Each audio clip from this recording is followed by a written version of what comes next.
नेपाली काङ्ग्रेसको Sher Bahadur देउवालाई MCC pass गर्नुपर्छ नत्र मलाई गाह्रो भयो भन्नुहुन्छ उहाँ। कसरी गाह्रो भयो त्यो थाहा भएन। त्यसै गरी यता चाहिँ नि ओली पनि एक दुई दिन अगाडि एकदम चाहिँ सभामुखसँग चाहिँ आक्रोशित हुनुभयो हैन। आक्रोशित उहाँ किन हुनुभयो अब चाहिँ भने अब सभामुखले मात्रै एमसिसी रोकेको देखियो। यति बेर के छ भन्दाखेरि काङ्ग्रेस र चाहिँ ओली नेतृत्वको नेकपा एमाले मिल्यो भने त दुईटा मिलेपछि त एमसिसी पास हुन्छ। यस्तो अवस्थामा पनि पास गर्न दिएन भनेपछि अब त्यो एमसिसी जसरी नै पास गर्न चाहनेहरूले त पास गर्नलाई त होइन कि अझ टेबुलै नगरिदिने मान्छेसँग असन्तुष्टि राख्नु, आक्रोशित हुनु, त्यो अन्यथा मान्न सकिँदैन। चन्द्रशेखर उपाध्याय र गजराज मिश्रले चाहिँ नेपालको केही भूमि मात्रै गुमाएका थिए। ती राष्ट्रघातीहरूले चाहिँ ज्ञानेन्द्र बहादुर कार्कीले चाहिँ के गरे भन्नुहुन्छ नि, हस्ताक्षर गरेर यो सम्झौतामा हस्ताक्षर गरेर पुरै नेपाललाई चाहिँ अमेरिकाको चाहिँ नि अधीनमा पार्ने काम गरे भनेको यो यसरी चाहिँ नि राष्ट्रघाती सम्झौता छ त्यो। र अहिले जम्मा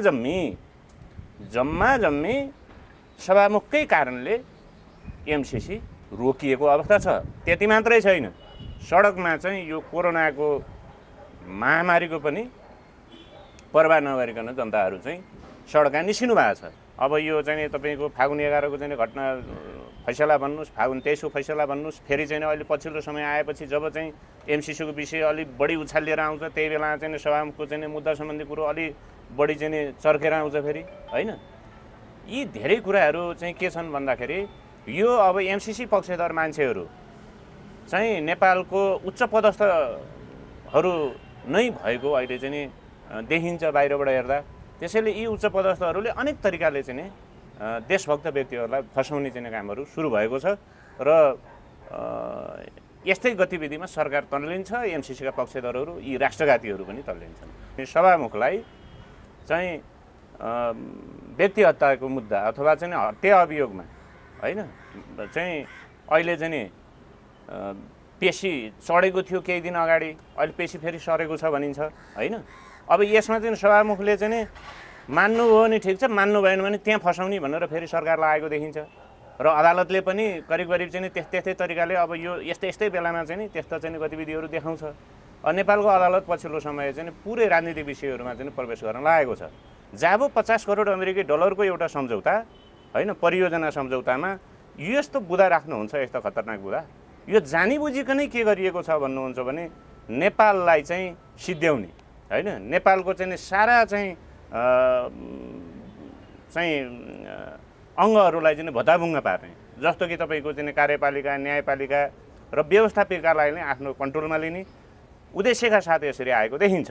हानि, नोक्सानी, चोटपटक वा मृत्युका सम्बन्धमा भने उनीहरूले आएर नेपालमा कसैलाई मारिदिए अथवा कसैलाई चाहिँ घाइते बनाइदिए वा कसैलाई बलात्कार गरिदिए वा चोरी गरे वा ठगी गरे वा चाहिँ नि भनौँ न नेपालको कानुनले अवैध मान्ने कामहरू गरे भने पनि उनीहरूलाई चाहिँ उन्मुक्ति दिनुपर्ने हुन्छ। उनीहरूलाई नेपालको कुनै पनि अदालत तथा न्यायाधिकरणको क्षेत्राधिकारबाट चाहिँ उन्मुक्त राख्नुपर्ने हुन्छ। यसमा नेपाल सरकार सहमत भएको छ। यस्तो खतरनाक बुदा यिनीहरू राख्छन्। जनसमाजवादी पार्टी नेपालका उपमहासचिव डम्बर विक्रम कार्की सरलाई हाम्रो च्यानलहरूमा स्वागत छ। धन्यवाद, नमस्कार। अब सबैले एमसिसी सुनिरहेकै छ होइन, सबै अब काङ्ग्रेस कम्युनिस्टहरू सबै लागिरहेको बेलामा यो एमसिसी पास भइरहेको छैन, किन पास भएको छैन? यो त बहुमत नपुगेर एक, जति बेर प्रधानमन्त्रीले यो एमसिसी पास गर्नुपर्छ भन्नुभएको थियो होइन, त्यसै गरी प्रतिपक्षी दलका नेता नेपाली काङ्ग्रेसका सभापति शेरबहादुर देउवाले पनि होइन यो पास गर्नुपर्छ भन्नुभएको थियो। त्यति बेर पार्टीमा कचिङ्गल थियो। यो कुरो चाहिँ नेकपा हुँदाको बखतको पोहोरको कुरो होइन। त्यति बेर ओलीसँग बहुमत थिएन। बहुमत नहुँदै पनि त्यहाँ चाहिँ नि संसदमा दर्ता गराइयो यो एमसिसी चाहिँ सम्झौता। तर त्यो के भयो त भन्नुहुन्छ भने सभामुखले चाहिँ त्यसलाई टेबल गर्नु भएन। सभामुखले टेबल नगरिसकेपछि के भयो, सभामुखले चाहिँ ठ्याक्कै यो एमसिसीको चाहिँ समयावधि सकिने भनेर जुन समय तोकिएको थियो 16 गते सकिँदै थियो। सभामुखले चाहिँ 17 गतेको लागि चाहिँ संसदको बैठक बोलाइदिनु भएको थियो र त्यो 16 गते समय सकिने 17 गते बैठक बोलाउने चाहिँ सभामुखले भनिसकेपछि त्यो निर्णय गरेपछि प्रधानमन्त्री चाहिँ असन्तुष्ट हुनुभएको थियो अथवा रुष्ट हुनुभएको थियो र त्यो संसदको अधिवेशनै अन्त्य गरिदिनु भएको थियो हैन। संसदको अधिवेशन अन्त्य गरिदिनु भएको थियो। यो खेल अलि तीव्र रूपले अगाडि बढ्दै गयो। तीव्र रूपले अगाडि बढ्दै जाने क्रममा के भयो त भन्नुहुन्छ भने अब यो संसदले चाहिँ एमसिसी पास गर्न नसक्ने भयो भन्ने भइसकेपछि त्यहाँ के भयो भन्दा जब पुस 5 गते प्रधानमन्त्रीले संसद विघटन गर्नुभयो नि, संसदको प्रतिनिधि सभा विघटन गरिसकेपछि फेरि नयाँ परिस्थितिहरू निर्माण भए।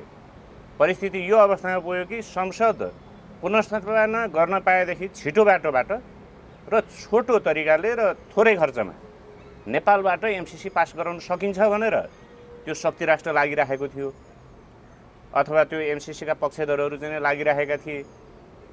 अर्को के थियो भने कथम कदाचित चाहिँ यो संसद पुनर्स्थापना हुन सकेन र अदालतले चाहिँ संसद पुनर्स्थापनाको आदेश गरेन भने चुनावमा जानु पर्यो भने अब एमसिसी पक्षधर चाहिँ मान्छेहरू कोकोलाई उठाउने होला जिताउने होला भनेर त्यो पनि एक्सर्साइजहरू भइरहेको थियो र एमसिसी पक्षधर मान्छेहरूलाई चाहिँ उम्मेदवारी दिने मात्र होइन, एमसिसी पक्षधर मान्छेलाई चाहिँ सक्दो आर्थिक सहयोग पनि अगाडि बढाउने र जसरी हुन्छ निर्वाचनपछि चाहिँ एमसिसी पारित गराउने गरी तयारी भएको बुझिन्छ।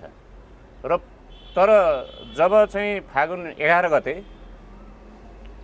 चाहिँ संसद पुनर्स्थापना भयो, संसद पुनर्स्थापना भइसकेपछि पनि यो कचिङ्गल सकिएन। नसकेपछि फेरि के भयो भन्दाखेरि फागुन 23 गते अदालतले फेरि चाहिँ नेकपालाई चाहिँ तपाईहरूको आफ्नो पार्टी पूर्व चाहिँ हैसियतमा फर्किनुहोस्, पार्टी हैसियतमा फर्किनुहोस् भनेर फेरि अगाडिकै अवस्थामा पूर्व एमाले र पूर्व माओवादी केन्द्रको रूपमा त्यो नेकपालाई पठाइदियो र त्यसलाई स्वीकारे पनि। त्यसो गरिसक्दा पनि अर्को परिस्थिति फेरि कसरी निर्माण भयो भन्नुहुन्छ भने उता माओवादी केन्द्र यो एमसिसीको सम्बन्धमा चाहिँ के गर्ने भनेर ठ्याक्कै संस्थागत निर्णय गर्न सकिरहेको अवस्था चाहिँ छैन। तैपनि एमसिसीको पक्षमा बोलेको छैन। यता ओली के भयो त फेरि भन्दाखेरि अब 121 सिट छ होइन, उता नेपाली काङ्ग्रेस छ। फेरि नेपाली काङ्ग्रेसको शेरबहादुर देउवालाई एमसिसी पास गर्नुपर्छ नत्र मलाई गाह्रो भयो भन्नुहुन्छ उहाँ।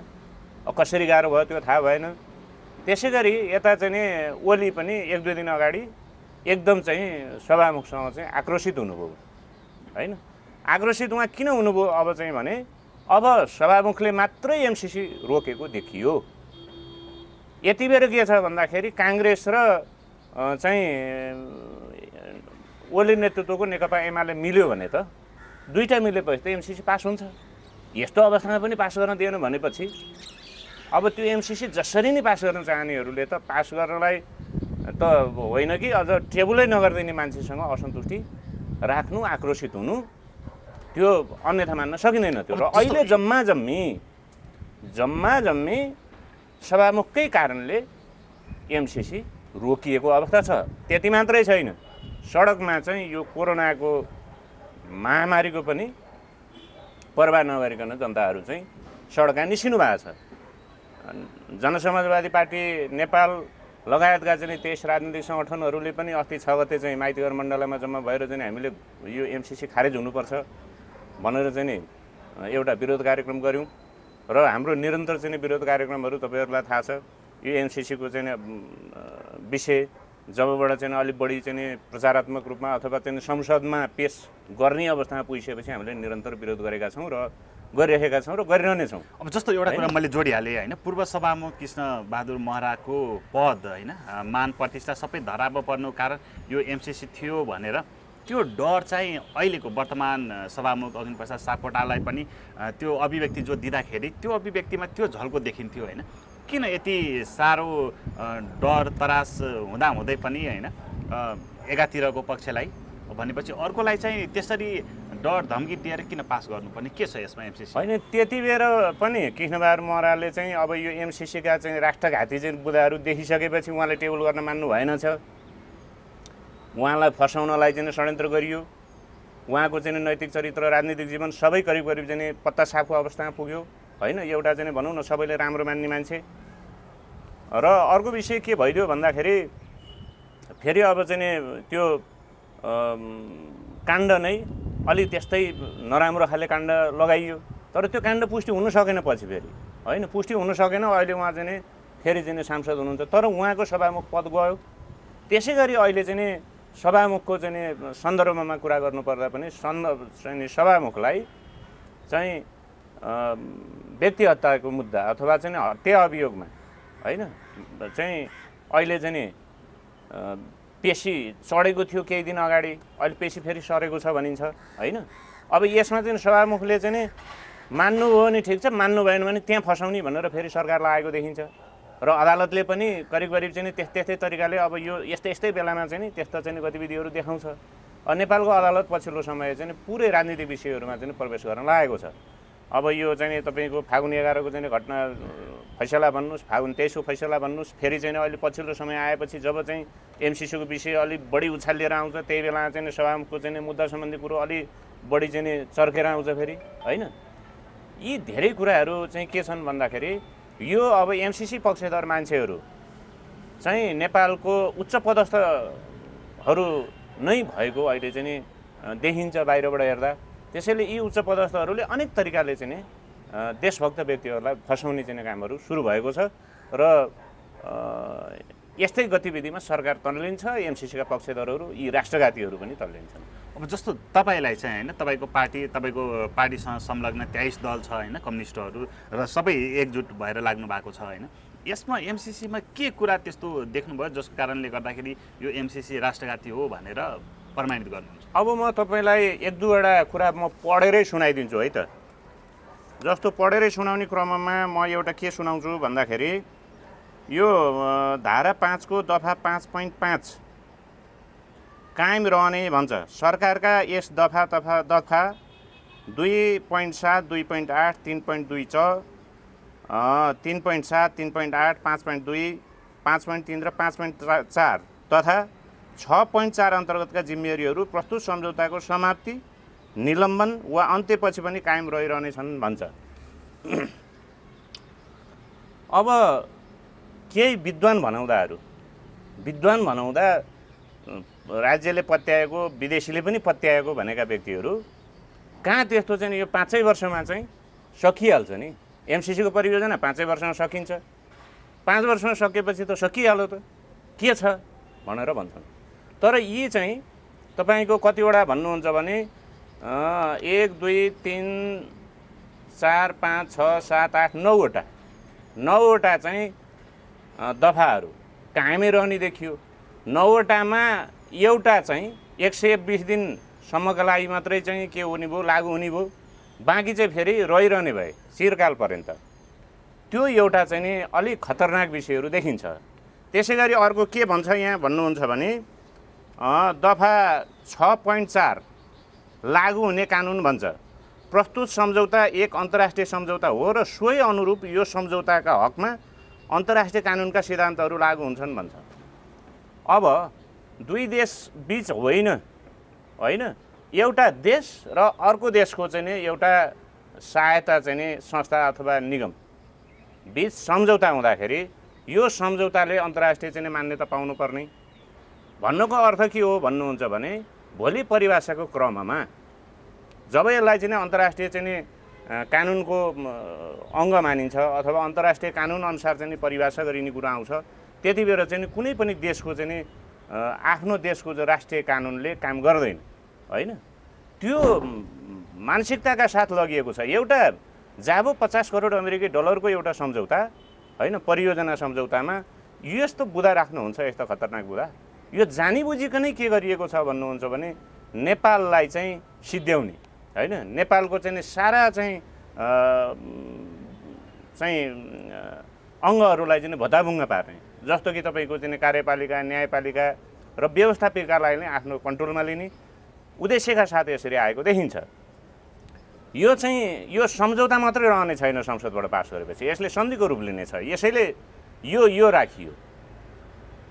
यो सन्धि भयो भने के हुन्छ, यो संसदबाट पास गरेपछि सन्धिको रूप लिने र सन्धि भएको खण्डमा के हुने भयो, अब अन्तर्राष्ट्रिय कानुनको कानुन चाहिँ अनुसार यो चल्ने भयो। त्यसैले यहाँ जानी बुझिकन यो राखेको देखिन्छ। अर्को के छ भन्नुहुन्छ भने दफा 6.3 मा बाजेमा लागू हुने व्यवस्था भन्छ। त्यसको कमा कुनै पनि अनुसूची तथा 1 देखि 8 सम्मका धारा बाजेमा वा परस्पर असङ्गत भएमा लागू हुने हदसम्म त्यस्तो धारा 1 देखि 8 लागू हुनेछन् भन्छ। र खमा कार्यक्रमका सन्दर्भमा प्रस्तुत सम्झौता र अन्य कुनै सम्झौता बाजिएमा वा परस्पर असङ्गत भएमा प्रस्तुत सम्झौता लागू हुन्छ भन्छ। देशले नेपालले भनौँ न कतिवटा सम्झौता गरे होला अहिलेसम्म, कस्तो कुन कुन सम्झौता गरेको छ।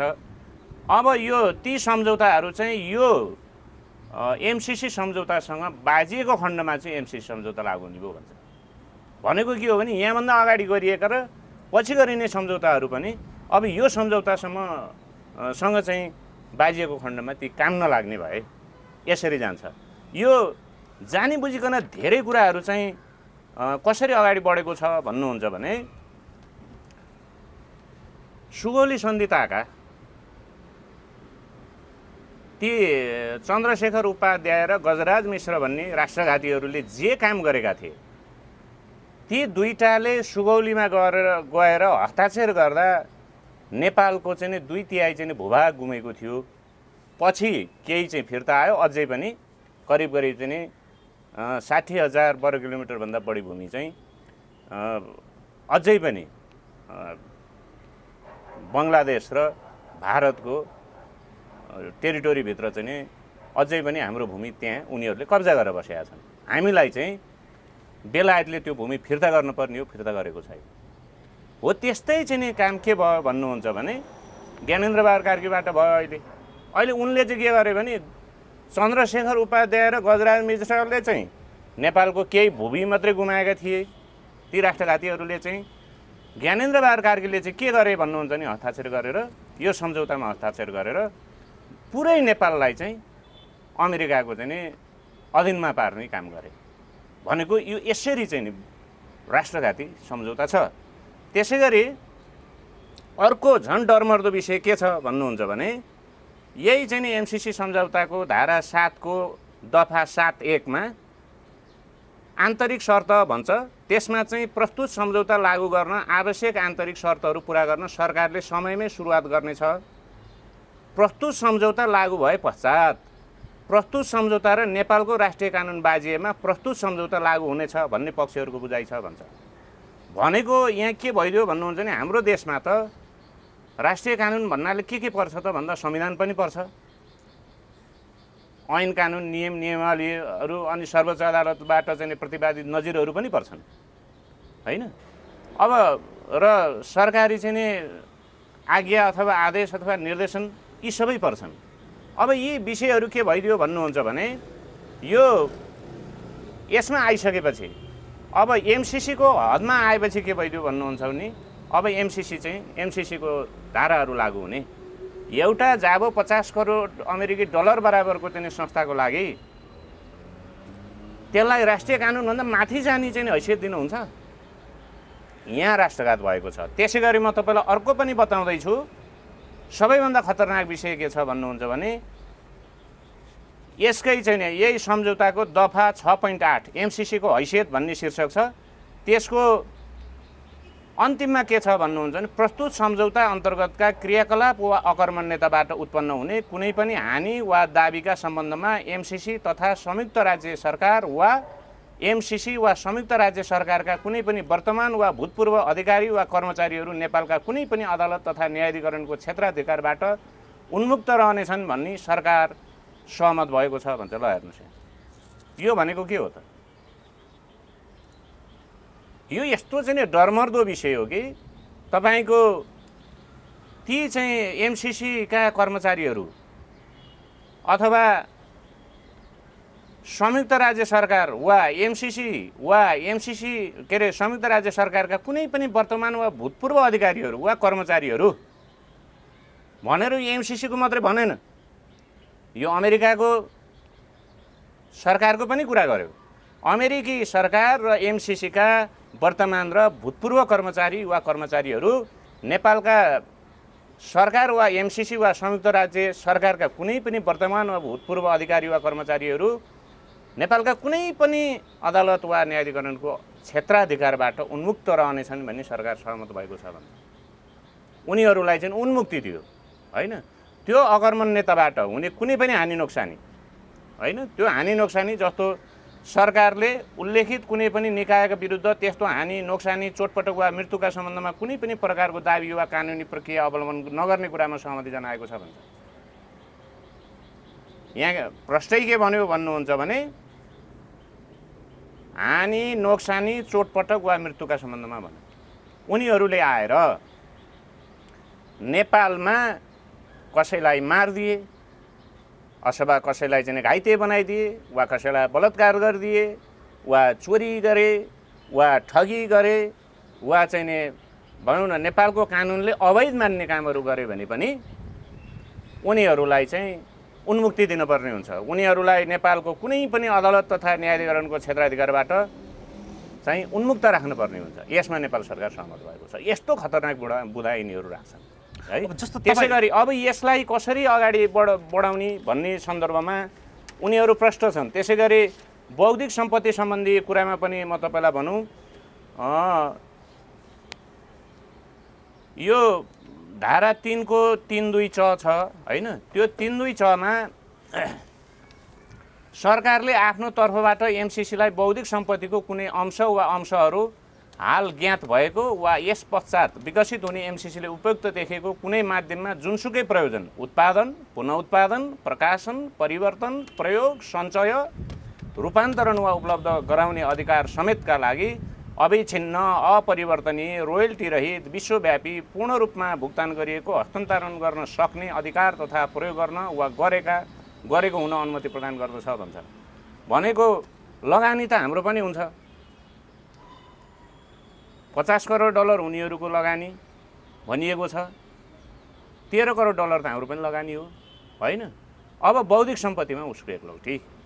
त्यसै गरी चाहिँ अर्को के छ भन्नुहुन्छ भने लेखा परीक्षणमा पनि त्यहीँको चाहिँ लेखा परीक्षण गर्न चाहिँ सूचीकृत भएको कुनै फर्मले भनौँ न अमेरिकामा लेखा परीक्षणको लागि अनुमति पाएर सूचीकृत भएको फर्मले मात्रै लेखा परीक्षण गरेको सुनिश्चित हुनुपर्ने छ भन्छ।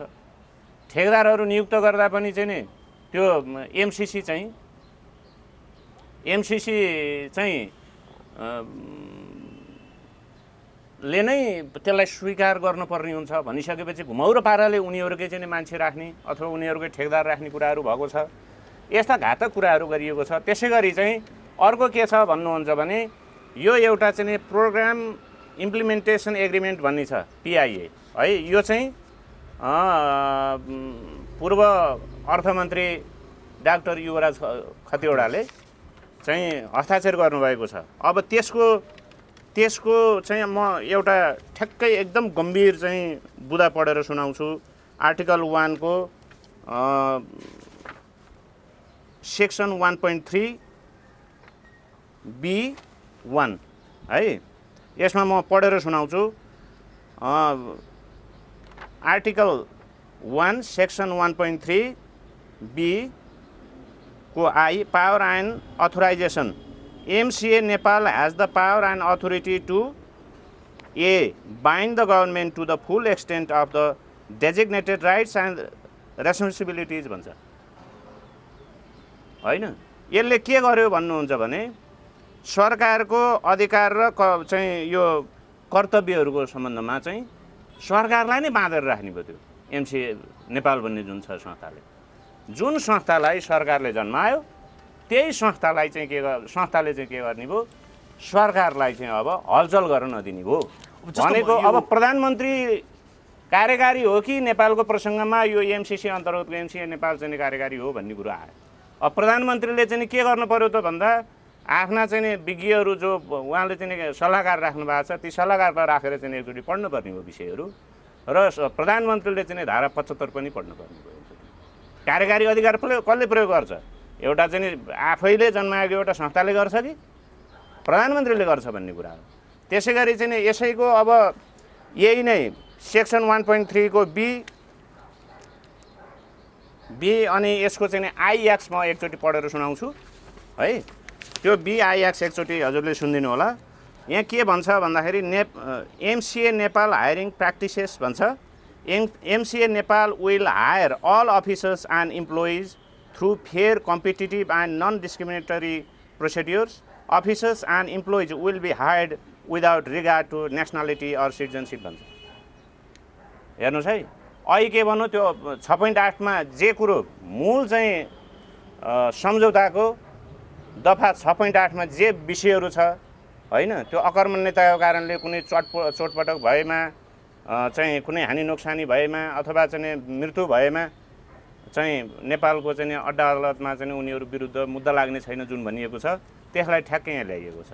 अब उनीहरूको चाहिँ के हुन्छ भने यहाँ एमसिए नेपालमा काम गर्ने कर्मचारीहरू अथवा एमसिसीका कर्मचारीहरूलाई चाहिँ बिना राष्ट्रियता र बिना नागरिकता नियुक्ति गर्नेछ एमसिए नेपाल। अब भन्नुहोस् कस्तो व्यक्ति आउने सोचिएको होला। यो एमसिसी अन्तर्गत एमसिए नेपालमा चाहिँ नियुक्त हुने कर्मचारीको नागरिकता पनि नचाहिने होइन, अनि त्यसपछि चाहिँ उनीहरूको चाहिँ राष्ट्रियता पनि नसोधिने भइसकेपछि जुनसुकै राष्ट्रका चाहिँ मान्छे जुनसुकै नागरिकता भएका मान्छेले पनि सिधै एमसिए नेपालले चाहिँ अथवा एमसिसीले स्वीकृति दिएपछि एमसिए नेपालले चाहिँ नियुक्त गरिसकेपछि उनीहरू ठाडै बिना पासपोर्टै पनि आउन सक्ने भयो। र त्यसै गरी त्यसकै चाहिँ 10 मा के भनेको छ, फरेन पर्सनल्स भनिएको छ।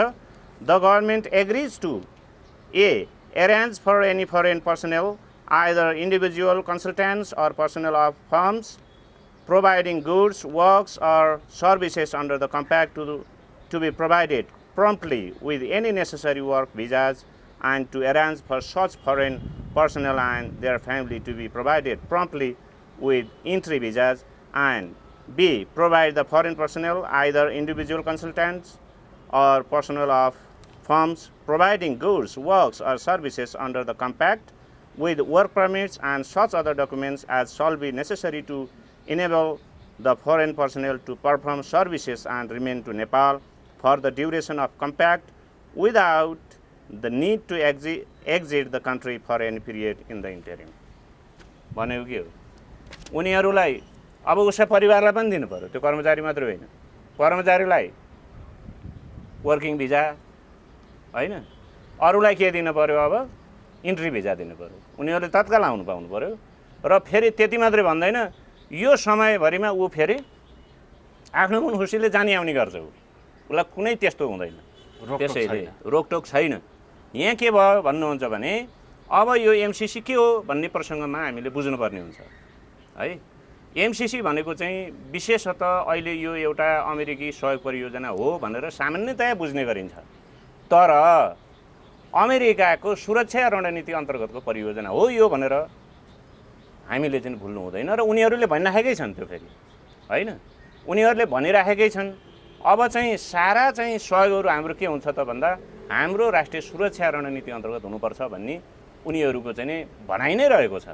त्यसै गरी के भन्छन् भन्दाखेरि आइपिएसलाई उनीहरूले चाहिँ अमेरिकनहरूले कूटनीतिक नीति, यो चाहिँ आइपिएस भनेको अमेरिकाको कूटनीति पनि हो भन्छन्, सुरक्षा कूटनीति हो भन्छन्। त्यसै गरी अमेरिकाहरूले के भन्छन् भन्दा यो सैन्य रणनीति पनि हो भन्छन्, आइपिएस अथवा एसिया पेसिफिक। अब तपाईँले जो बताउनु भयो नि यो आइपिएस एमसिसी हैन, अनि त्यसपछि अरू उनीहरूले भनेको विषय के हो भन्नुहुन्छ नि, यहाँ कहाँ आइपिएस चाहिँ यो हो, यो चाहिँ एमसिसी कहाँ आइपिएस अन्तर्गतको हो अथवा हामी कहाँ चाहिँ लागेका छौँ त्यहाँ भनेर भन्छन् सरकारी मान्छेहरू होइन, अथवा एमसिसीका पक्षधरहरू।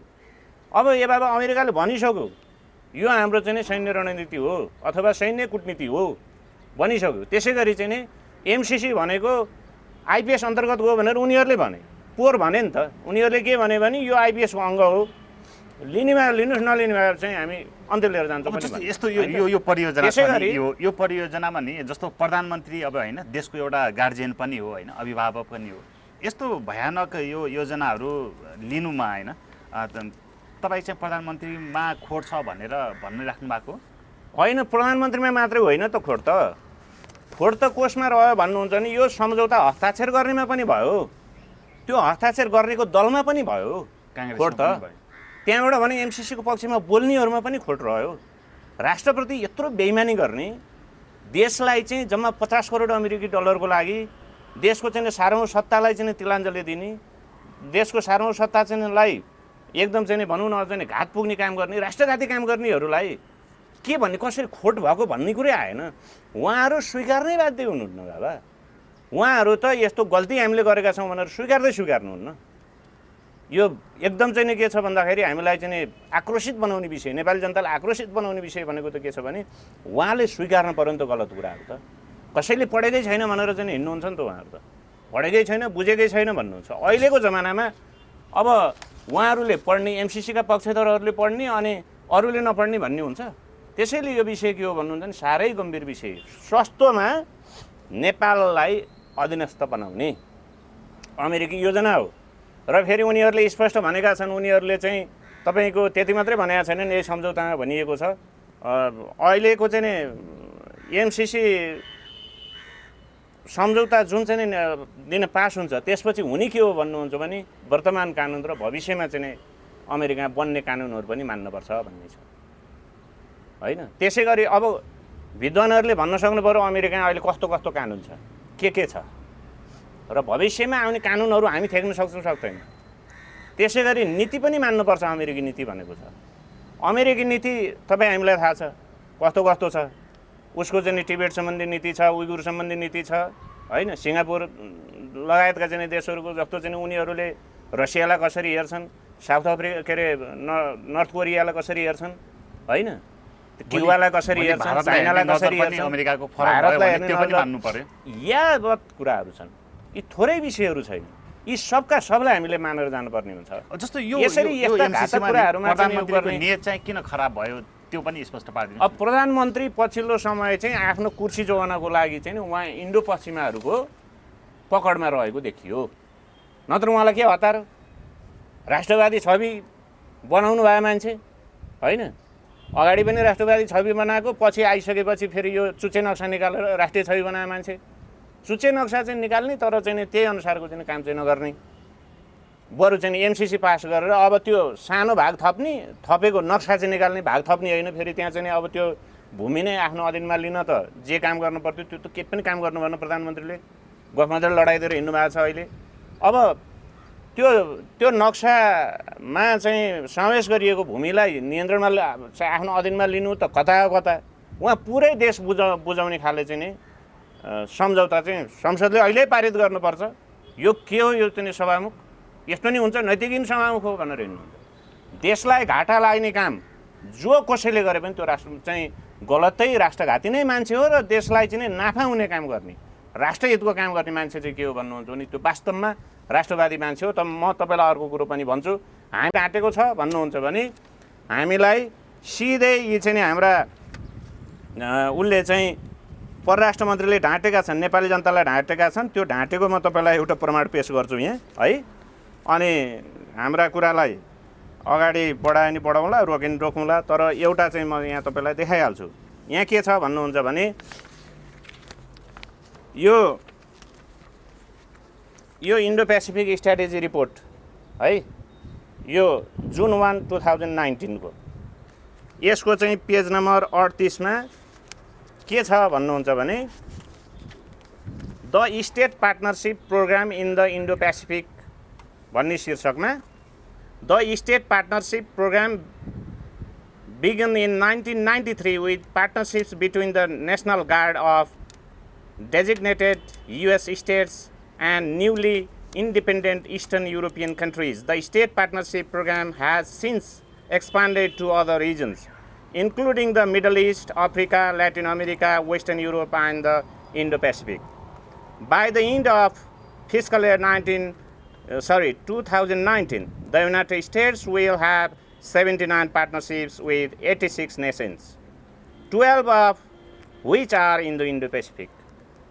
Bangladesh, Cambodia, Indonesia, Malaysia, Mongolia, Philippines, Thailand, Tonga and Fiji, Vietnam.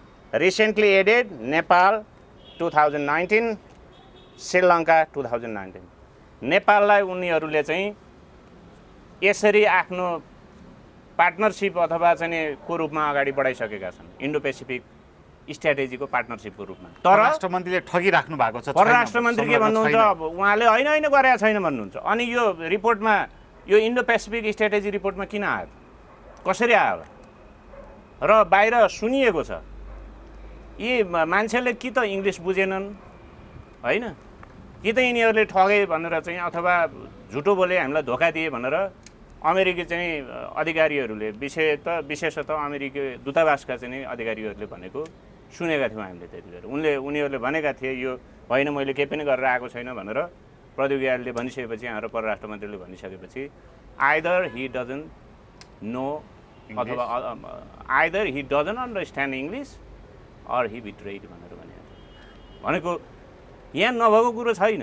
अब नेपालले इन्डो पेसिफिक स्ट्र्याटेजीमा चाहिँ सहभागी भएपछि नेपालको संविधानले हाम्रो परराष्ट्र नीति के हो भनेर जसरी चाहिँ व्याख्या गरेको छ, हामी असंलग्न परराष्ट्र नीतिलाई स्वीकार गर्छौँ, हामी पञ्चशीलको सिद्धान्तलाई मान्छौँ भनिसकेपछि अमेरिकाको चाहिँ सैन्य रणनीति इन्डो पेसिफिक रणनीतिमा हामी सहभागी हुने भन्ने कुरा हाम्रो चाहिँ आफ्नै परराष्ट्र नीतिको चाहिँ खिलाफमा छ। त्यसैले यस्ता धेरै कुराहरू छन् जसले गर्दा चाहिँ यो एमसिसी परियोजना नेपालको लागि घातक छ। घातक छ मात्रै नै, यो राष्ट्रघाती पनि छ।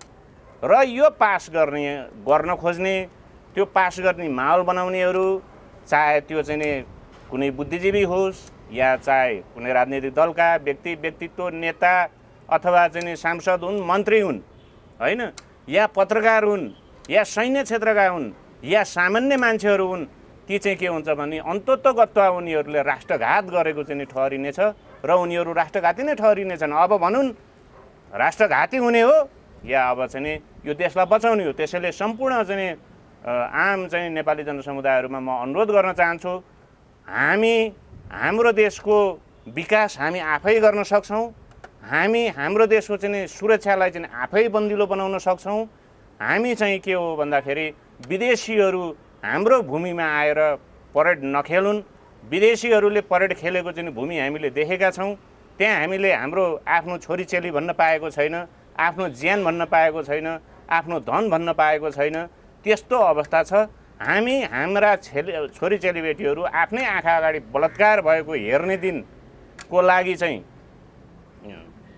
पर्खेर नबसौँ, हामीले विरोध अहिले गरौँ। यो एमसिसी लागू भयो भने त्यो दिन हामीले देख्न पर्नेछ हाम्रा चेलीबेटीहरू हाम्रै आँखा अगाडि चाहिँ बलात्कृत हुनेछन्, हाम्रा मान्छेहरू मारिनेछन्। त्यति मात्रै होइन, त्यही मैले अघि पढिहालेँ, ती चाहिँ कानुनका चाहिँ दफाहरू अथवा चाहिँ एमसिसी अथवा एमसिसी अन्तर्गतका एग्रिमेन्टका चाहिँ दफाहरूलाई चाहिँ उनीहरूले व्याख्या गरेर के गर्नेवाला छन् भन्नुहुन्छ भने हाम्रो देशको चाहिँ कुनै सुरक्षा अधिकारी हुन्छ या राष्ट्र प्रमुख हुन्छ, उनीहरूलाई पनि उनीहरूले मार्न सक्ने भए मार्दै पनि यहाँ प्रश्न उठ्दैन, कानुन लाग्दैन, हाम्रो देशको कानुनले काम गर्दैन, हाम्रो चाहिँ अदालतले काम गर्दैन। त्यसैले के हो भने यस्तो गम्भीर खाले चाहिँ बुँदाहरू भएको एमसिसी सम्झौता कुनै पनि हालतमा हामीले पास गर्नु हुँदैन। यो देशको चाहिँ ऐन कानुनभन्दा माथि, संविधानभन्दा माथि एमसिसीलाई राखेर हामीले चाहिँ उसको सहयोगलाई स्वीकार गर्नु हुँदैन। बरु हामीले चाहिँ खोले फाडो खाएर भने पनि हाम्रो देश हामी आफैले निर्माण गर्ने हो। हामीलाई कुनै पनि चाहिँ त्यस्ता भनौँ न खराब दृष्टिकोणले अथवा चाहिँ गलत आशयका साथ दिइने चाहिँ सहयोगहरू हामीलाई चाहिँदैन। अब यी नेताहरूले त्यस्तो गरेको खण्डमा चाहिँ अब हामी के गरौँ भन्दाखेरि अब एमसिसीका पक्षधरहरूको चाहिँ विवरण सङ्कलन गर्न लागौँ र यिनीहरूलाई एकचोटि चेतावनी दिने हो। टेरेनन् भने त नेपाल त जसरी नै जोगाउने हो, कुनै पनि हालतमा एमसिसी चाहिँ पास गर्न नदिने हो भन्दा सम्झाउँदा सम्झिन्छ, नसम्झेदेखि चाहिँ अब नेपाली जनताहरूले यिनीहरूलाई जनकारबाही गर्न, भौतिक कारबाही गर्नलाई तयार हुनुपर्छ। सम्पूर्ण आदरणीय जनसमुदायहरूलाई एमसिसी खारेज गरौँ भन्ने अभियानमा सहभागी हुन हार्दिक अनुरोध गर्दछु। धन्यवाद। समाजको आवाज.com